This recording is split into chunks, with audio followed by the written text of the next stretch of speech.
I'm sitting in my Jeep Grand Cherokee and I just got my new autocast, so we are going to lose the cords and get CarPlay wireless. So if you have a Jeep Grand Cherokee, this is probably how the inside of your car looks. It's kind of a mess because CarPlay does not operate without the cord plugged in. We are going to fix that right now with the new autocast wireless CarPlay. So we'll slide this guy out of here. You'll see that it comes with a USB and a USB-C port. Now for this car, I'm going to use the standard USB hub connector. So here's what the magic looks like. You're just going to unplug your cord. You'll see that I lose CarPlay. Now I'll plug this guy in.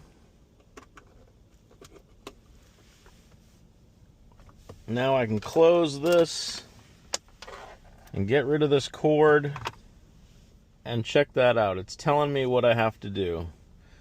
Just follow the instructions. I'm going to go to Bluetooth, find the car to F272 in my case. I'll connect that to Bluetooth. I'll go ahead and pair it. Yes, I'll allow it. And connect to CarPlay. Welcome.